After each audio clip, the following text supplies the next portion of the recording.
The proverbial and perennial bull in the china shop, violent crime continues to plague Jamaica and worry policymakers, even as the COVID-19 pandemic has brought in restrictions on the movement of people at specific time right throughout the week. The National Security Minister is sitting in today to give us an update on the situation as Jamaicans at home and abroad watch the trial of the Klansman gangsters and look at other developments on the landscape to get a gauge of how safe is their country. Those living here want to know what is it that is being done in the latest go-around to make them more safe. And of course, those who are living outside want to know how it is that those at home can be protected. And of course, Jamaica can be a more enticing prospect for those who live outside to return home to retire or even to come home for vacation. The National Security Minister, Dr. Horace Chang, is making a quick stop here on the conversation today. Dr. Chang, welcome again to the program, sir. Good to have you. Good morning, George. Good to be here with you. Excellent. Good morning to all those who are listening in the overseas diaspora. Right, and so we decided to invite you here today for the benefit of those in the diaspora. I'm going to call them the diasporans. I've never seen that word entered in the English language, but we can coin words. That's what people do. So the diasporans looking on and saying, well, they keep looking at the homicide numbers, Dr. Chang, and they say, well, one would have thought that with such severe restrictions that are part and parcel of the COVID-19 restriction measures imposed by a government, that at least the security forces would have gotten a break, gotten some respite from the wave of killings, but the numbers doesn't support that, almost as if the criminals have been immune to the restrictions placed on other Jamaicans. What can you say at this time is the reason for that? And are the police, you believe, getting a grip, getting a handle on these highly organized and vicious killers? First of all, the criminals are not affected by the restrictions. They move pretty freely. In fact, they may be even more freely, given that they are not respecting the laws. And they will find the routes around the police. They know the turf very well. The major shooting that took place in Montego yesterday, one of the vehicles that was involved, two vehicles were shooting at each other. One is a Mark X, one is a Toyota Chrome. So these are, these vehicles are expensive vehicles, even when they're brought in as three-wheel vehicles, and indicate that the gangs who are involved are well resourced, and they have the ability to change tactics and work around the police. Now, it does say that the latest intelligence report I have is that the police are sitting on 32 hotspots, so to speak, including gangs with each other. When you have 32 hotspots, you're looking at maybe anywhere from 64 down to 50 gangs, because each gang knows since the disruption of the state of emergency in 2010, 2011, except for the Klansman gangs on the trial, have kind of split up in small groups and alliances on either side of the operation. So there are a number of them at it, and while the police is monitoring them, you'll have a week, 2 weeks, 3 weeks, relatively normal activity, and then they rearrange their operations to get around the police. As happened, they said in that one month where the shooting took place at an area where it's far away from the base of the gangs. The police was monitoring will sometimes track the gangs down, but it's difficult to always for monitoring of all of the leadership in the operation, leadership in the gangs who will carry out this kind of operation. So that has been the pattern, and they've, even a lockdown, they found out that they moved to an area where they feel they can get away with what they're doing. And while we know the gangsters, of course, they have to commit themselves, and in a manner that we can find the evidence to take them to court. Yeah. On the point of court, the changes that have been made on the justice side, Dr. Chang, where of course persons can give evidence via video link, and the heavy surveillance, relatively speaking, in the major town centers across the island offer a kind of eye that the police would not usually have. They'd have to depend on a human eyewitness. Have these things resulted in a perhaps lessening of the apprehension of persons to come forward to share information, or an enhancement in the ability of the police to catch people and build a credible case against them in court? These things that have been facilitated on the justice side. Well, there's not the does the Jamaica program which gives you surveillance is run by it's on the police and security side. And that has helped in identifying and give us better information on the activities of the criminals. But they're sensitive to these things, and they will move around, and they move in different directions, disperse to other areas where they carry out the activity. It has helped. You have one or two incidents which was in the public space, which the kind of thing that almost you might term a TV kind of police operation, which the public is impressed with and feel good about. But they are few and far apart. But in a real sense, the surveillance does contribute to increased information, better quality information. The issue of individuals coming forward to give what we call first-person affidavit and witness in court is a challenge, because in the inner city community where the crime dominates and the gangs go to war, there is still a Jamaican culture of informed today, and it's not just informed now. They go for the families as well, as happened in Thailand recently. So it is an ongoing battle, and as one, the battle of attrition. We make improvements. We give the police more equipment. We have to look at some legislation which is coming on stream, but as I said, rather slowly. But this nature of writing laws and rewriting laws, and therefore give the police more tools. But the criminals who are involved, the leadership, are not fools. They're intelligent people. They have resources, and they take steps to adapt as quickly as we make changes. And it's become a battle of attrition. We take out one, we disperse a gang, and the other gang who they're fighting with that attack the community. You get after that gang, and eventually you fight that one. As I said, you will get another set of problem. Currently, the Klansman gang is maybe the largest organized gang.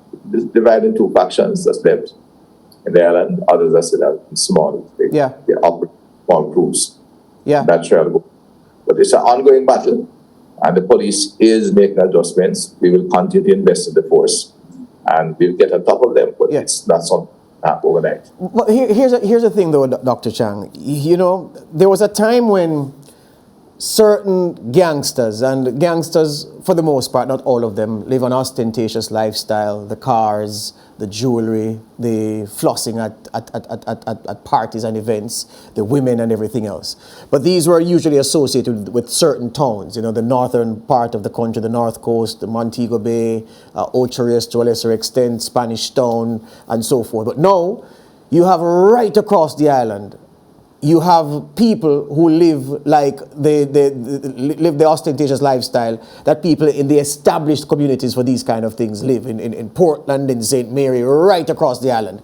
So you get the sense that youngsters are almost seeing these guys as heroes, wanting to be like them. And I say and make that point to say that the recruitment to the gangs, Dr. Chang, it almost seems like a never-ending cycle, like a cycle that can't be broken, because there's so much money around from this various scams. There's so much benefit for a youngster looking on to being a part of a criminal organization, and I'm wondering, how will the police ever break the back of the gangs? And as you've just admitted, this war of attrition, you cut one head off, like the Hydra, another head grows back somewhere, a dozen heads grow back somewhere. It's a problem.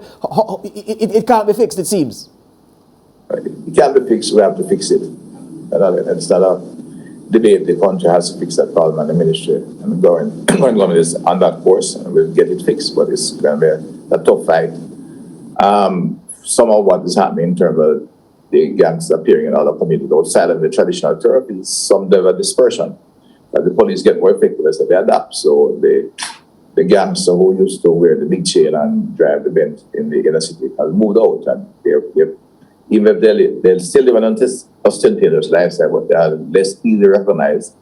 They'll buy a home in a quiet community somewhere in the North Coast or in Upper St. Andrew or in the middle of the island, and appear to be living a normal life, except there is questions surrounding their level of income to maintain the lifestyle. And that too, the security elements are moving on, but that kind of investigation is time consuming and takes time. The big issue, and the one that we sometimes don't face fairly, we have sections of Jamaica, communities which we have treated with neglect in terms of the quality of services, the opportunities provided, and we have survival of set because the violence takes place in these communities. In the corporate area, I speak of the southern percent, which represent 4 police stations out of the 19 that we have running across from Bull Bay to New Haven. And that block of 4 police stations, geographical division, it was 40% of the murders today. It has less than 20% of the population. So there is a kind of sometimes partial denial on the part of leadership in the society that the gang wars take place here, and you get on with life beyond that. That I think is one of the reasons we have survived some of the level of violence, but more critically, you get the anger coming out and the anxiety coming out when they move out of that zone, which is unfortunate cultural reflection. The ministry from where I sit at to maintain a 360-degree view and cover all the communities. Yeah. And part of what we're doing is to begin a process of redirecting investment in these areas. That will be a long-term station, and you will get on top of it as we proceed. But that aspect of it is very tempting. Yeah, but you know, Dr. Chang, in 2008, I remember you gave me an interview in 2008 when I was working in radio, and you said at that time, that was what, 13 years ago, that one of the problems that we were having at that time was a number of squatter communities that were ballooning in certain parts of the island. Of course, the tourist dependent area, well, the tourist mecca, the tourist resort areas. You were very concerned about the number of squatter communities developing there, and you said that we stood to reap a negative benefit of this because of the prime haven for people up to no good, and people who were intent on causing and engaging in a life of crime, pursuing a life of crime. Those are the kind of areas that they usually are associated with. Having seen that and spoken about that 13 years ago, Dr. Chang, has that caused the kind of problem that you forecast then, or have things in the intervening period between then and now caused you to change your mind in regards to the likely impact on crime of these squatter communities and the tough conditions there and the kind of people they produce and them joining criminal organizations? No, the informal settlements is one leg of the social challenge we have. I refer to the downtown area, which is the informal, which is an area of urban decay. We have criminal activity in both areas. Many of these informal communities do have a large number of working people, and the character, we get rumors, but the character of crime those areas is different from the urban areas of urban decay. Areas of urban decay are characterized by a lot of extortion, violence, the raw poverty that hurts and need to be addressed. I think we have to pay far more attention to them. The government does advocate the policy. I think the COVID intervention has somewhat redirected a lot of budget to public health, which is necessary and needed. But on the security plan, we're going to focus heavily on these areas. The informal settlements tend to have a variation. The criminals in those areas are not suffering from the level of poverty that they get in the areas of urban decay. And they tend to be smarter people looking opportunities, and they create the opportunities by getting involved in what we call a lot of scam and advanced credit fraud activity. And when they have differences, they settle them with pound because they have the resources so to do. Increasing pressure on them lead to some dispersion, but we have to keep the pressure up till we get the numbers down to manage the dispersion. And that is proceeding. We have interfaced a number of informal settlements, so big ones that have made significant improvement in the infrastructure. So you have, I said, pretty significant part of our working population in these areas. The emerging new challenges that housing trust is building far more houses than they normally do, and they're trying to with an appropriate policy to get to the low income grouping. Yes. The people moving out of some of these informal settlements, the working people are moving out. Yes. Therefore, you begin to get the kind of decay that we're in, urban decay, where just the unemployed and those struggling remain in the community. And again, that's the prime ground for development of gangs. Yeah. Yeah, hold it But right there, Dr. Chang. We only have about 10 more minutes with the National Security Minister. This is the conversation, much more after the break.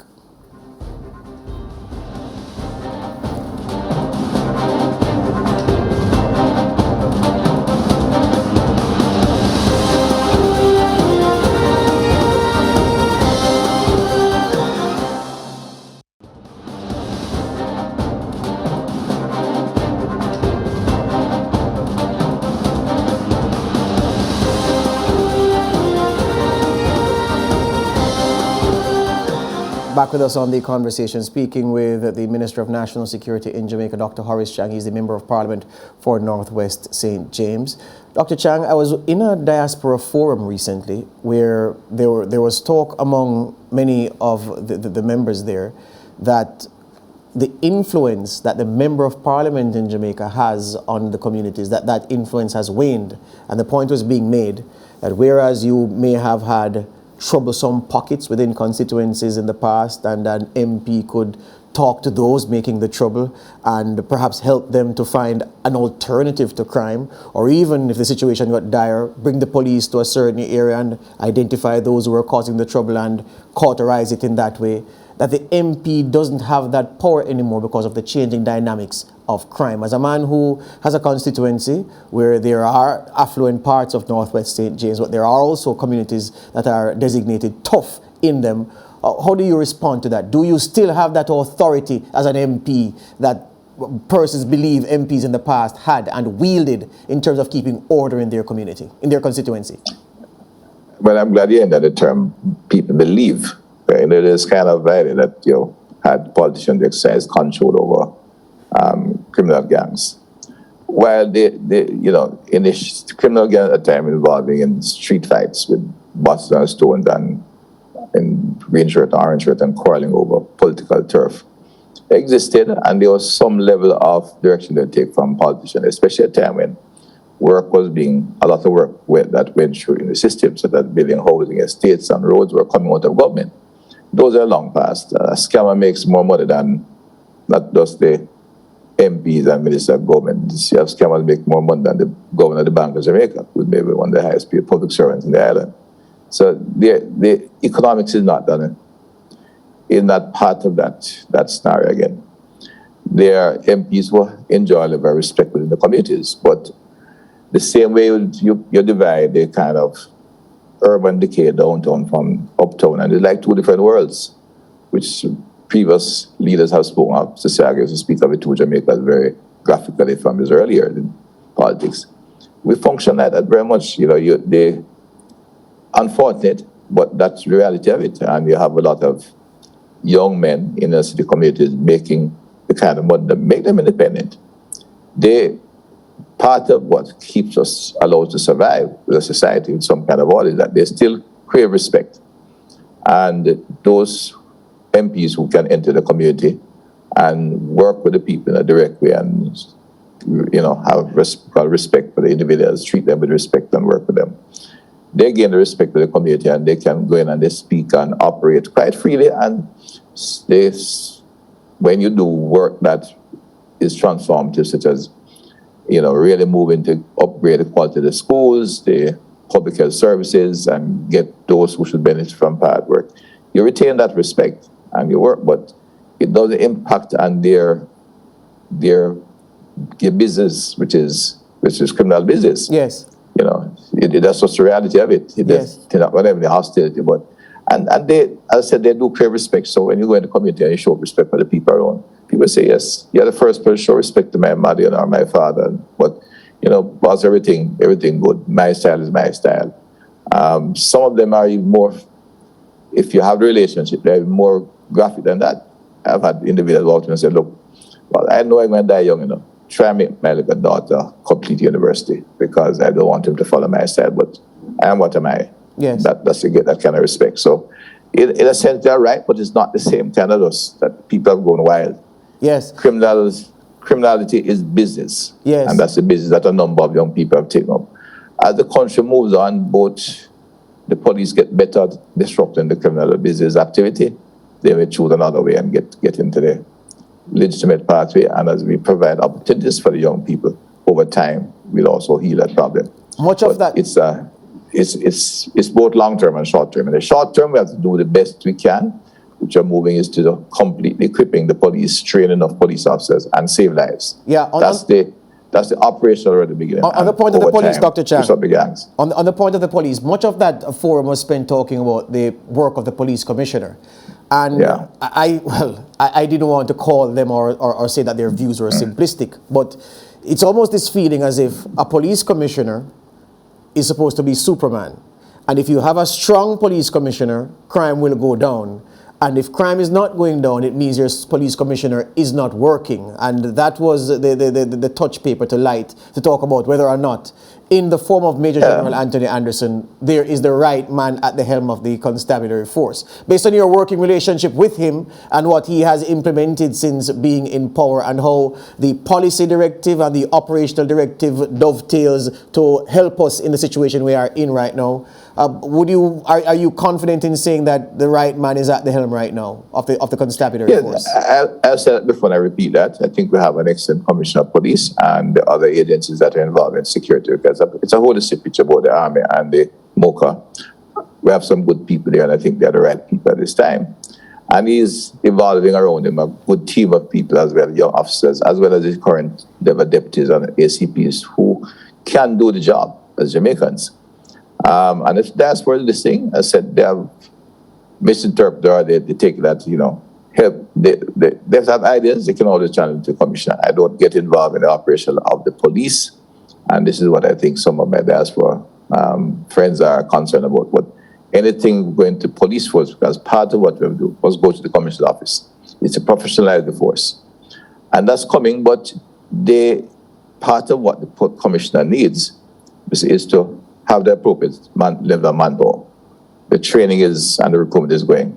Took us a while to get to the level where we could accommodate them. And just when we were getting there, COVID hit us. Commissioner came in 2018. 2019, we laid the foundation for development and transformation. 2020, COVID hit. So the recruitment is somewhat down. We have the capacity to do 1,500 in normal times per year, which would give us a net gain of 1,000 per year. We had to cut back in 2020. We are just coming back now. We're at about 1,000 now, having done some more work and added some more facilities, which means we made net about 600 this year in terms of additional to police of the 1,000 recruits. Could be a little bit more because the traveling in COVID has not been as much as normal either. So given we have 12,000 officers, you expect between 300 or so to retire annually, plus another 100 to 200 will migrate. That's not a major crisis given our level of development. But what we need to do is to train more, which we're doing, and we have to give them equipment, communication, surveillance, transport are critical to police operation, keep their uniform on the police station in good order. That physical infrastructure transformation only started, I said, two in the same time. And we have had to slow it down somewhat in 2020, 2021. We are not abandoning it. Plan Secure Jamaica is on and will continue into 2021, 22, and 22, 23, till we get the police to the level we expect. During that time, we have had to take some steps, not only looking to bring on some new legislation, but we use some enhanced security measures, the term we use in the ZOZs and the SOEs, yes, to stem the tide of murder, and that is initially the early objective, is just to stem the tide. But with later 200 operative gangs, I said you get amount of peace and quiet, relatively stability, as we did in, let's take St. James, which is one of the hot spots. We had about 2 months, we had 3 homicides, then bam, 1 gang breakout, and we have 6 gang tensions in St. James. But once a gang conflict breaks the shell, so to speak, that the police keep at them, keep checking, monitoring, and they find a way to slip the drag on it and start. They're getting 5 to 6 killings, as happened in Granville. You get on top of it again, but another one slip, and the risks you face when you're dealing with 32 hotspots is like keeping your fingers on them, and if you lift your finger off one in order to help the one that seems to break through, that one breaks out, and you kind of get a... And you don't have enough fingers. And you don't have enough fingers. Yeah. Essentially, 32 points the policemen are working on. That I will say anywhere today, not because the Minister of National Security. We have a body of officers who are working hard, who are committed to the cause. It's not perfect. They are still doing their own internal development, and they are finding problem officers that they remove, but they are the minority, absolute minority. If we have 200, we have plenty. But the number of gangsters and the resources they have is a challenge. And of course, I'm always careful when addressing the diaspora state. A number of our gangsters live illegally, so they are not official part of the diaspora, and they control turf in cities in the United States, drug turf, etc., which we have to work with the U.S. law enforcement agencies. We have been getting better at slowing down the gun flow into Jamaica from the U.S., but they're still coming in large numbers through Central America and Haiti. Yes. And we have to find a way to extradite some of our criminals from the U.S. Yes. You know, when we get the lot of scammers here, the Americans seek to assist and they get extradition going that way. We need some extradition of some of the criminals who have moved out illegally, or they go to Bahamas and Mexico. But it's a network which the security forces are building up much better knowledge of. Yes. And accumulate the data. And then we have no look at getting the evidence, which is exactly not exactly that easy. Yes. Even when you have knowledge and information. But Dr. Chang, you know, people would say that, look, at the point when we had the main Senator Suzanne Collins and others of her Senate colleagues talking about the Jamaican lottery scam, and that was on the PNP administration when Minister Bunting was in the chair that you are in, and people thought that with that publicity and the U.S. taking a special interest, that the lotto scam would have seen its back broken in that moment. But they say that from what they see in the music videos and what they see on the ground, it's almost as if more youngsters have been drawn into the chopping lifestyle, as they say in the streets, Minister. But remember, you know, advance credit for the people who are tracking the videos who are in tune with the modern age of technology and communication, computers, smartphones, and laptops. So there are far more youngsters who are adept at this kind of activity. And the American economy is still the largest economy in the globe, you know, and that's the target market. So until we can get more of those young men into other activities, the young man who is going on the smartphone and, scamming advanced credit, a retired lawyer, a physician in the United States. We need to get him to write software. So it's the balancing act is critical, but it's tough because those individuals are going on the advanced credit fraud. They can make a $200,000 a month. Sometimes they make it in a week. Yes. Even with the new regulations, they are finding ways on doing it. You know, we have individuals in Jamaica who are getting criminal money into the island through bitcoins. Now, bitcoins are legal, legitimate tender. Globally, there's no jurisdiction that controls it. Could you say that again, Minister? Could you say that again, Minister? Minister, sorry, could you say that again? Criminals in Jamaica are getting criminal proceeds in Bitcoin? Yes, they're using Bitcoins. We have to monitor that. They have other ways of getting. We have a huge Jamaican population, and they work with their friends. The diaspora is maybe one of the most. Jamaicans support Jamaica. Legitimate Jamaicans. I don't want to make any confusion there. In fact, the diaspora remittance is one of the most critical part of our earning. So, but we have Jamaicans who migrate in order to become part of criminal network. That's a different group. That's a group, small number, but they are very influential.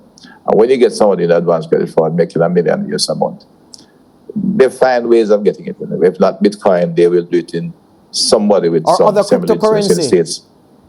And not only that, they will keep it there and then sell it down in small quantities. They have been known to sell it now, like drug boats go up and they come back full of money. Yes. The networks are interplaying and they're working their way to beat the system, and we have to keep moving. We have to keep 30 seconds as swift and foot as they are to keep on top of them. 30 seconds to go, Minister. So what would you like to say to those watching you in New York and in Canada and all the major population centers about the criminals, the situation where major crime is concerned in Jamaica? You have 30 seconds to speak directly to them. The acquisitive crime, which is random, is still at a reasonable low level. So citizens come home as their into their communities and operate entirely through the legitimate system are still, in relatively safety in Jamaica. Secondly, we're going to continue investment in the police force. We have to stem the tide of murder that's in this country, and it means continued investment to take our police force to where we want it in numbers, equipment, and training. And thirdly, we are going to broaden our effort to reach to our humble people in the traditionally neglected areas, the downtown areas, the urban areas, the urban decay, and other settlements. We are going to make massive investment, and that's why I use the term social investment, beyond in these areas to correct and transform the problem. So both in the short term and medium term, we can look to better times. Thank you very much. Tough. It's going to be tough. We're going through a very bad period right now. We just had an infant shot in South St. Andrew, and we had the shootout in Montego Bay and somewhere in East Kingston. So I'm aware we have some very difficult time. I'm going through a difficult time. But in fact, the traditional hotspots of holding it and that dispersion is causing us serious problems. Two gangs fighting each other out in New Haven, and end up a little baby got caught in the middle of it. Hear you on so that. There's tragedies there. But we're fighting it, and we're going to keep the investment going. And I think the professionals in the Jamaican police force can get the job done. We just have to give them the support that they need, both legislatively and budget-wise. Hear you on that. Thank you, Minister. All the best. Thank you for your time. Thank you very much, George. Good. That's Dr. Horace Chang, the Minister of National Security. That's the first half of the conversation. We break much more after these.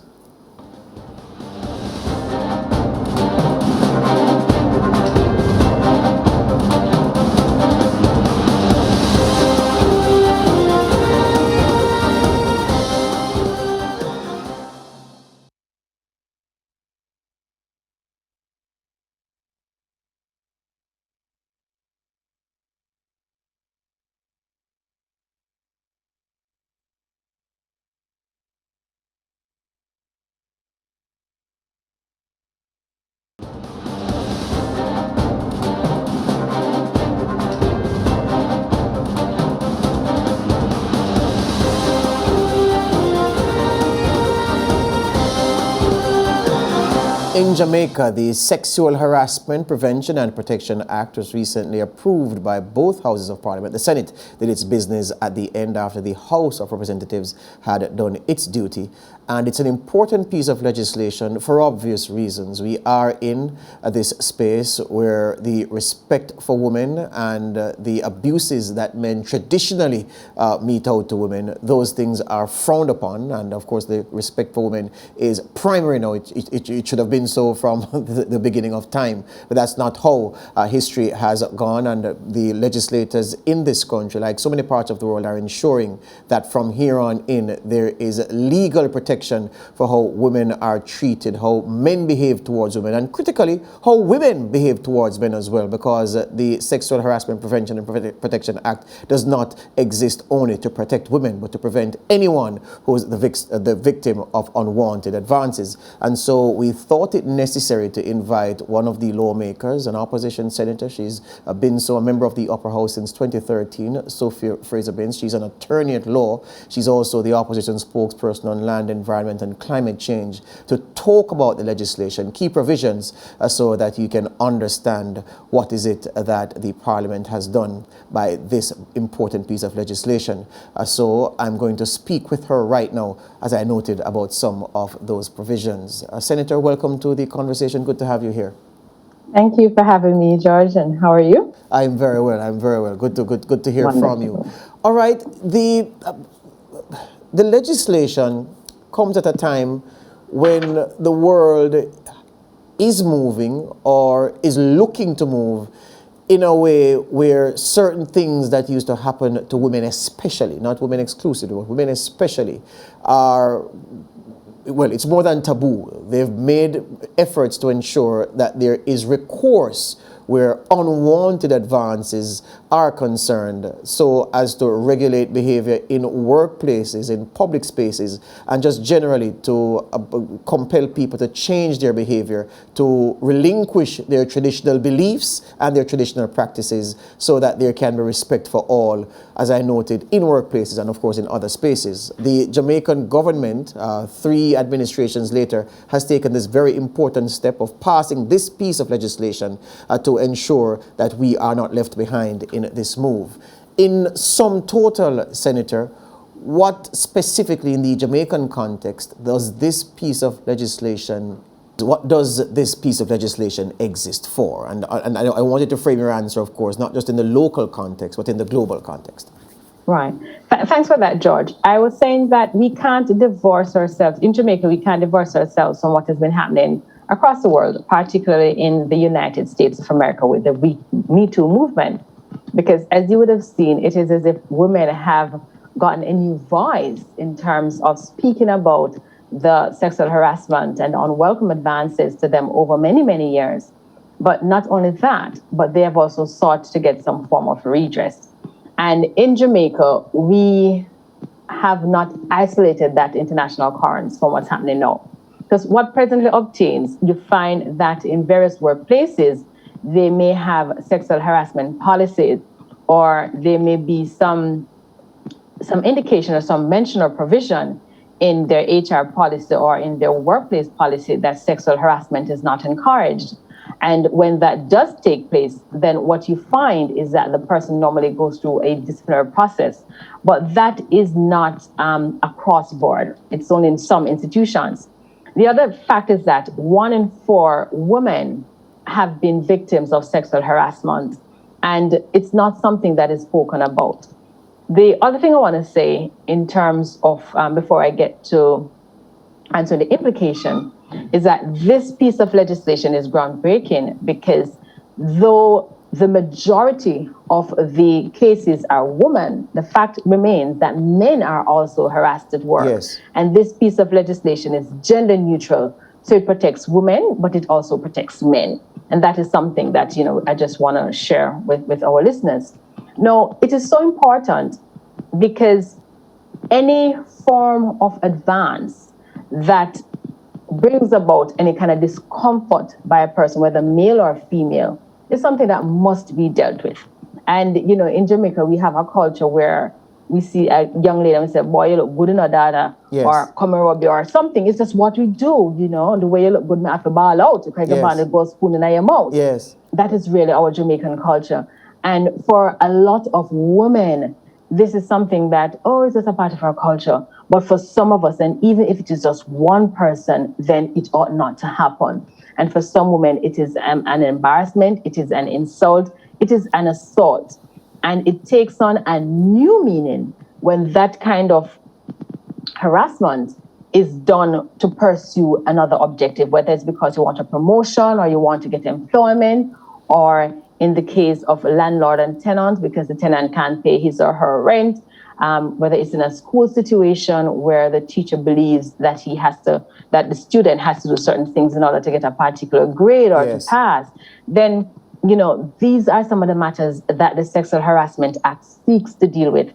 And I believe that one of the things that we're going to have to do is to go through a cultural shift, because as I mentioned earlier, we're so used to just saying things and perhaps playing compliments without even thinking about how the other party is offended. Yes. But we now have to stop and rethink the things we say.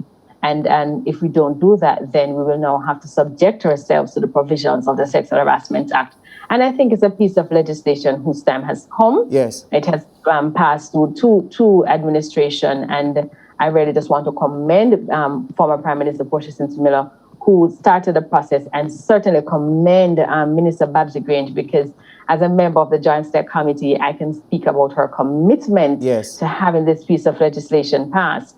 And before I hand over back to you, the other thing I want to say as well is not just her commitment, but the fact that this is such a groundbreaking piece of legislation was evidenced in the number of participants who came in. We had over 25 persons and institutions who made presentations to the committee.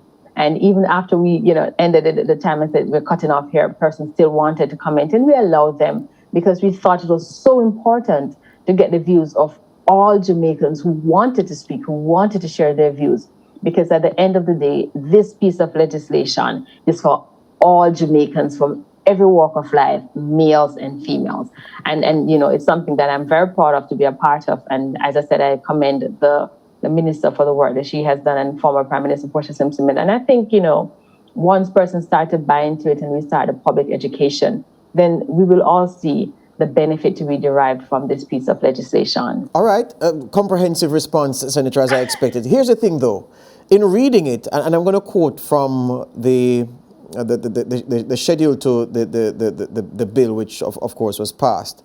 The various forms of sexual harassment include physical harassment, that's unwanted pinching, patting, touching, kissing, groping, hugging, which has clear sexual undertones. So, based on my reading of it, Senator, is it that all of those things have to be unwanted for it to satisfy the conditions for a sexual harassment claim to be filed? Absolutely. Absolutely. And I think, it's very important that we understand that the critical ingredient is that it is unwanted.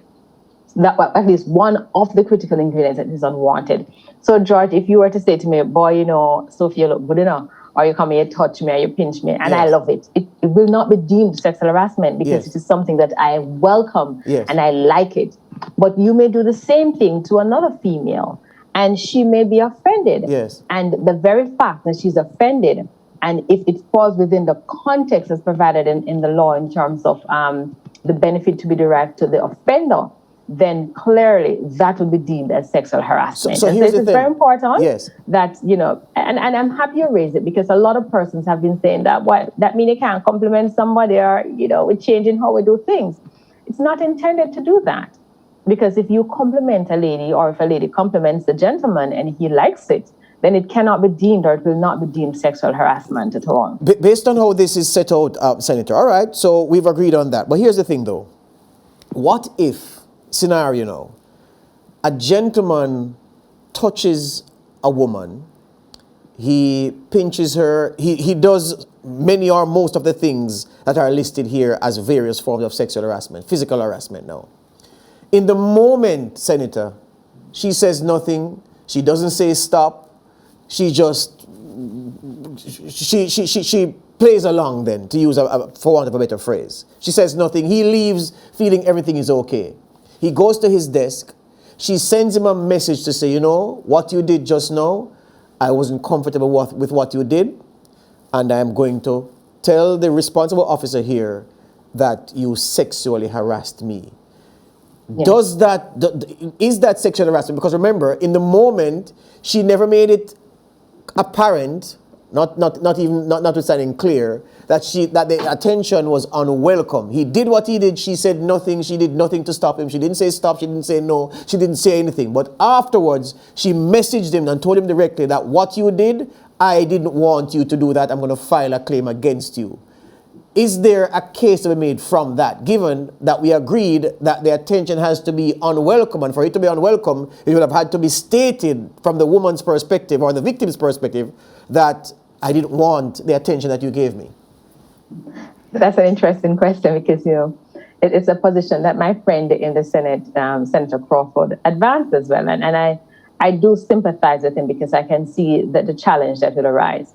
But do recall that sexual harassment really is a very subjective test. So even if you as the offender infer that the action was welcome, the effect on the victim is really what counts. Yes. So even if in the moment she did not say stop, but then she went back, and whether she was afraid or whatever her reason, and she goes back now and thinking about it, realize how offensive it was, then it is how she feels that matters. Yes. That's really what it boils down to. And do recall that, the matter, it is subjective, but the matter will go through a process. So both parties will have an opportunity, whether at the tribunal or at the disciplinary hearing at the institution/company, for it to be heard. and then the tribunal will make a determination.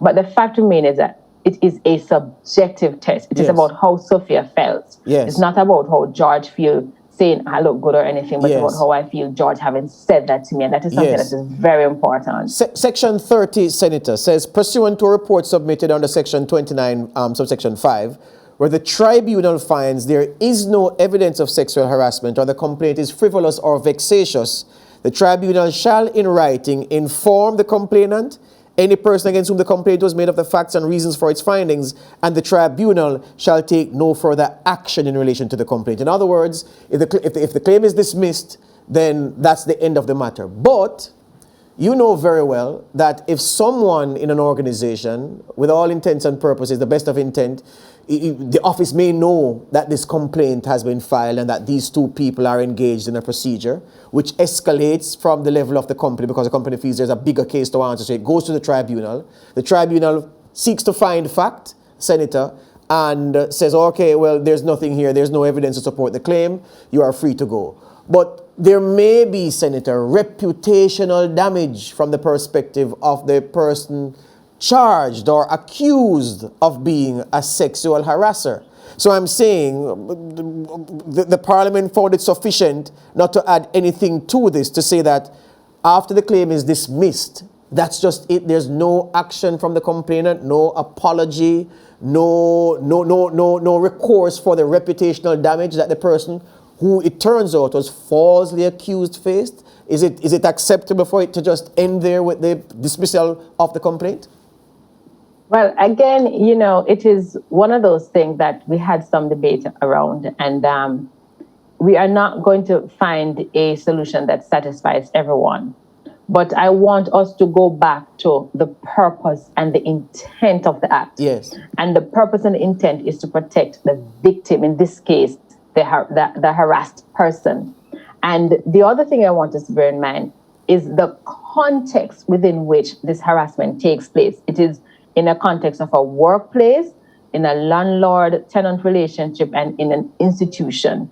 And more likely than not, what happens is that there is a power relation at play. Yes. And so you have to consider that the individual who makes the complaint, the complainant, oftentimes is subservient or a lesser position than the harasser. Yes. And bearing all those things in mind, the committee thought that, save and except in a case where there was some, the word has just slipped my mind, but the committee thought that the legislation as proposed is really the best that could be devised. Taking into account the power dynamics. So, exactly. Yeah. That is really what it is, because you did not want any individual to feel that if they feel that they have been harassed with reason, that they are afraid to make a complaint because of the likely consequences. Let me just go a step further and say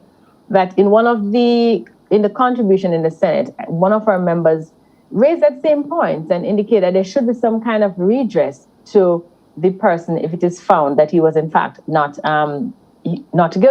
guilty in court. Yes. And we thought that we really could understand, because the truth is that in regular civil law, that happens. Sometimes even in criminal law, it happens. So we can understand the basis. But this is a very unique and special area which we could not apply that kind of precedent in this instance, given the situation. Understood. Culpability and and escaping culpability, people believe they should draw equal attention or equal sanction. We're taking a break, Senator. When we come back, I just want you to, in the meantime, between now and when we return, to look at the sexual harassment tribunal and the makeup of the tribunal, because my next question will be on that. We're taking a break here on the conversation. Back with more. Sure.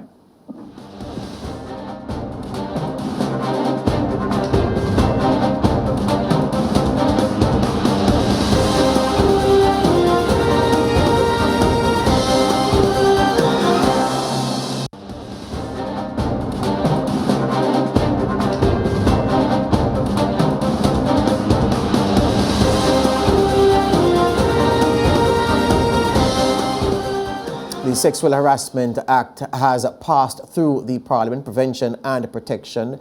Several persons from several parts of society have contributed to the legislation, and the debate among senators was robust as they sought to make the best prescription for the problems that the piece of legislation is intended to cure. It's not perfect, and you may find something that doesn't sit quite well with you, but that doesn't mean that the entire process is to be dismissed, and that is not ground enough, or those things that you'd raise in objection are not grounds enough for the legislation to be dismissed. I'm speaking with the opposition spokesperson on land, environment and climate change.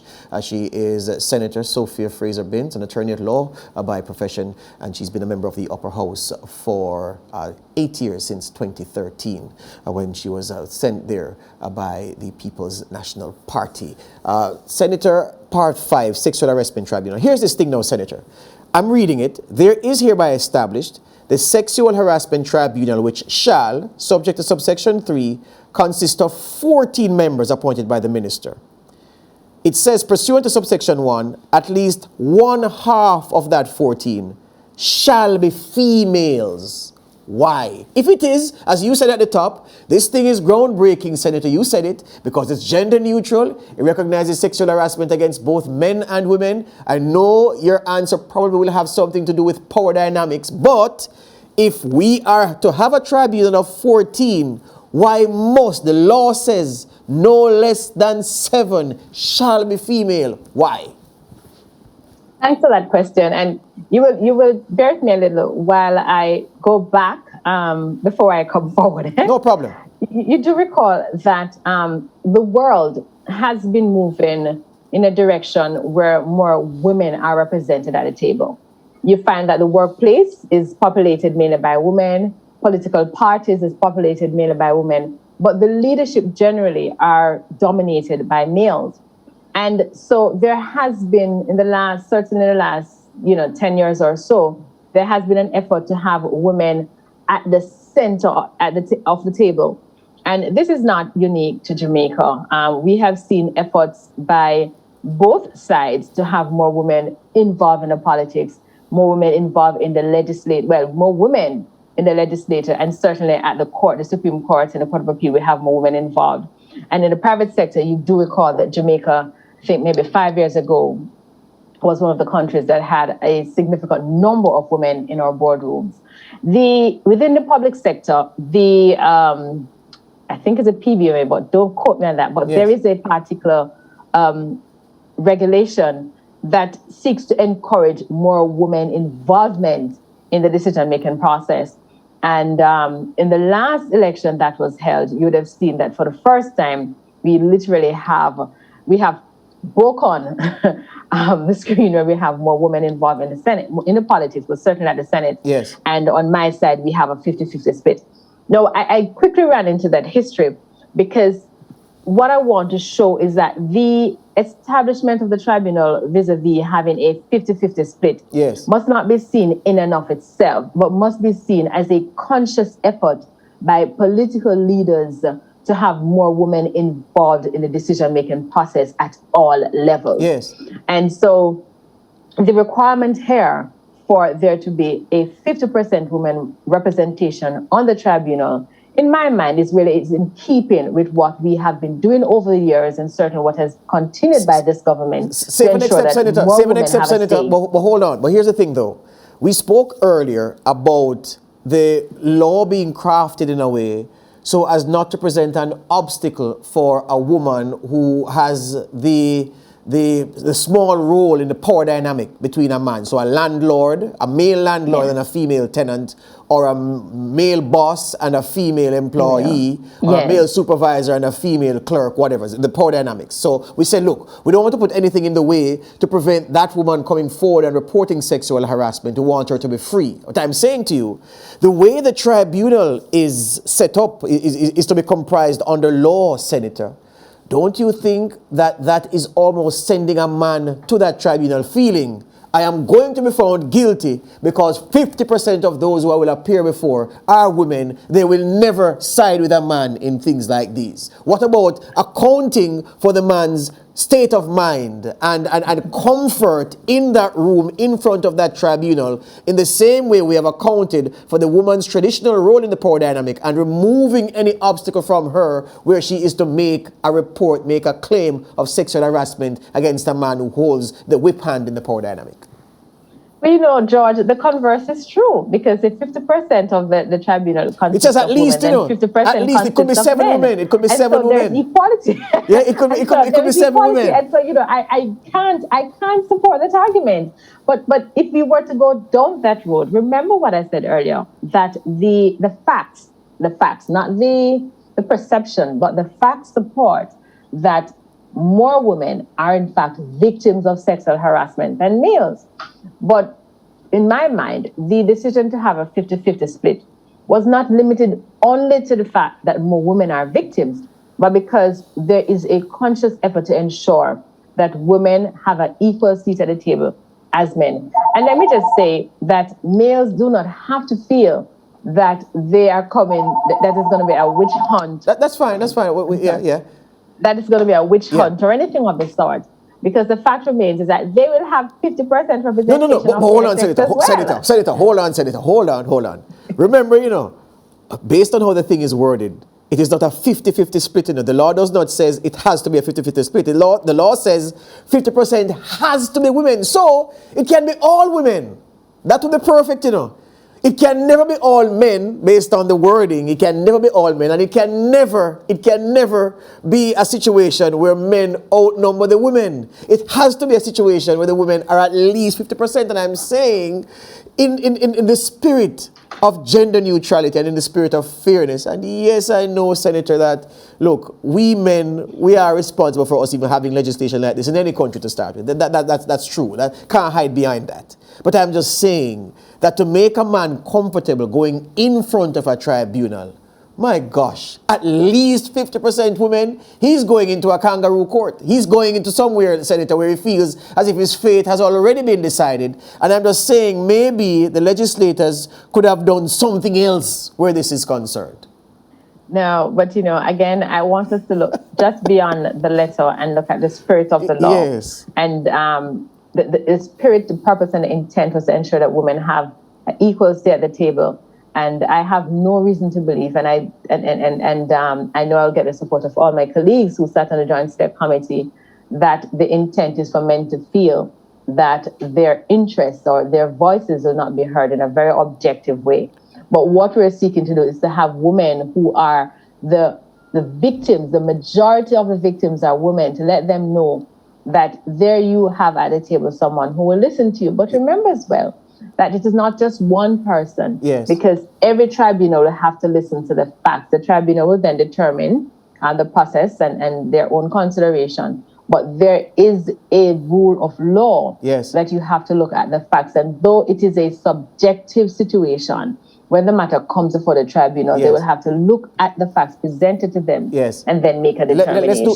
And the final thing, before I go, is that do recall that the accuser, or in this case the harasser, will have an opportunity to be heard. So we have an opportunity to respond to the allegation. Yes. He also has an opportunity to attend the hearing. With an attorney. And even more importantly, he has an opportunity to get legal counsel or an attorney to represent him. And I say legal counsel and attorney because, you know, he may get a legal counsel or he may bring someone else who will represent him. So he does have that right. Very important for you to say that. And just, I think, just so we don't leave any other viewers behind, when they, just step by step, based on the legislation again, and of course you know it so very well, when the claim is filed to the responsible officer in the organization, the organization is bound to investigate. Yes. And if they before investigate, they have to inform the person that the complaint has been made against them. And then the organization, then, if it can resolve the issue at the organization level, it does that. Absolutely. But if it can't, it sends it to the tribunal. Well, if it can't, you know, because remember, you can go to the tribunal for different reasons. Yes. So if the matter isn't resolved at that level, then it goes to the tribunal. But also, if the complainant feels that the matter is not being dealt with alacrity, then that person can go directly to the tribunal for redress. All right. Hear me on this tribunal now, again, Senator. Did the Senate concern itself with what happens to an employee who is accused of sexual harassment? In other words, when it is that the organization begins investigation and then the matter moves from the organization to the tribunal, it's highly likely that that employee may not be allowed to continue in their normal course of work. I'm tempted to say his course of work, but it's gender neutral. So, and then again, we know that men are mostly, but I'm avoiding that. So there. So it's likely that that employee will be removed from their regular course of work while this matter is being heard by the tribunal. And I don't know how long the tribunal may take, because it has to gather evidence and everything else, to come to a finding of fact about the specifics of the case. So in all of this, while the employee may be away from work, what happens at the end if that employee is freed of culpability? Is it that any benefits that may have been withheld are reinstated, and it has to be, or it's a discretionary matter on the point of the employer? Did the committee and the Senate consider these things? What happens to an employee in this situation where it is that it's almost like they're interdicted then, and they are placed in a certain position away from their normal duties while all of this is resolved? And if it comes back that there is no culpability on their part, is it that the employer is automatically obliged to reinstate benefits, get them back into the fold, back into their previous position? What takes place from there? Did you consider that? Right. Thanks for that. Well, the fact is that it is not automatic that someone would be put on a leave of absence once a complaint comes up, because again, it goes back to the nature and the proximity of the relationship. So if it is a relationship where there's an employee and an employee, because remember that an employee can harass an employee. For sure. So it doesn't have to be an employer-employee. Yes. So if it's that situation, then depending on the proximity in which they work, then the HR person or the person, the team from the institution that is dealing with the matter will make recommendation at that point what they think is in the best interest at this time of the complainant. Yes? It may require a leave of absence, it may require a reassignment, it may require a redeployment as the case presents itself. Now, once the matter is resolved, certainly internally, every institution, with the guidance of the ministry, will draft its own sexual harassment policy. And within those policies, they will detail what happens in such situation. So if the person loses his salary because he was put on half pay or he was demoted for some reason, then at the resolution of the matter, then that can, the HR policy, the sexual harassment policy, will then detail what obtains in that situation. In terms of if the matter is dealt with at the tribunal level now, the tribunal, there is in fact a provision that allows the tribunal to make such other orders. And I would want to say that given the makeup of the tribunal, which comprises attorneys, which comprises persons in the labor movement, which comprises persons in the employment arena, and of course those that the minister in consultation will deem fit to sit on the committee, yes, then they would consider all the facts. And having come to a verdict, then a determination will be made whether they believe that the person should be reinstated, whether the person, if it was put on half pay or no pay, should be repaid. All of those things will be dealt with as each case presents itself to the tribunal. We're almost out of time. I need to clarify this, though. So you're saying that there will be no, I don't want to say edict, but in terms of the guidance from the ministry, because here's the thing I'm hoping we avoid. We're in an organization, Senator, the HR manager who has a good relationship with the accused, yes, decides that, you know what, you and the person who accused, you and the complainant are in the same workspace. I'm not going to suspend you or ask you to work in a different department. You're going to stay here, even though you looming large over the complainant is in itself intimidatory, especially because both of you know that you have a case at the tribunal. So I'm saying, I wondered if there was some way where some guidance could be handed down about how such matters ought to be handled. So it's not left up to discretion, and where cronyism and friendships come into play to influence how those things are handled. Okay, thanks for that. But we did get a commitment from the ministry as well as the Gender Affairs Bureau that there will be guidance, not just public education, but guidance will be provided to public sector and private sector entities in terms of how they draft their sexual harassment policy. We have been, the committee really engaged a number of stakeholders. The Bureau has been engaging a number of stakeholders as well, and has actually started their public education campaign in that regard, setting out what are some of the best practices. There is, I won't say a black and white print that you have to comply with, yes, but certainly the ministry will be providing guidelines and guidance to every institution in terms of how their HR policy should be set up. And these are some of the matters that are likely to be there. But I could certainly commit to have a word with the minister as well as with the Bureau on this particular matter to ensure that in its own discussion and in drafting its own policy that it wishes to share, that is something that is not left in the gray, but there's a clear statement as to how that should be treated. Senator, as quickly as you can. So this legislation now exists, but 5 years ago, a woman says she was sexually harassed by a colleague. Can she now file a claim against him now that this legislation exists? 5 years ago, it's not retroactive. Okay. So that's the thing about it. So it binds the crown, but it's not retroactive. And when I say retroactive, what it means is for it to go back to what happened pre the legislation, there would have had to be a specific provision, and there's no such provision in the law that says that it is retroactive. So it takes effect as at the day that the Governor General assents, and when the minister, the Governor General assents, but more so when the minister brings it into effect. So that is when it takes effect.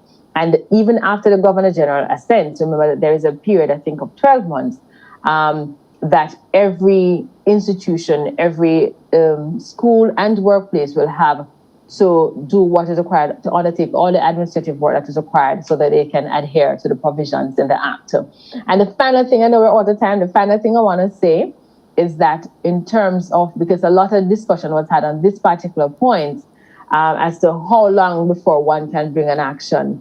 And the simple answer is that a complainant has up to 6 years after the action to bring a complaint, whether to the tribunal or to his or her office. Excellent. Senator, we're out of time. Thank you very much for taking time to speak with us. I hope we can speak again about many other issues. All the best to you. Look forward to having me in there. Thank you so much. Excellent. Okay, thanks for having me. Great. Good to have you as well. Opposition spokesperson on land, environment and climate change, Senator Sophia Fraser-Prince, talking about the Sexual Harassment Prevention and Protection Act of 2021. Workplaces will never be the same. And those relationships between landlord and tenant also will be changed because of this piece of legislation. Very important in the country's history. That's all the time we have for the conversation this week. We'll be back next week.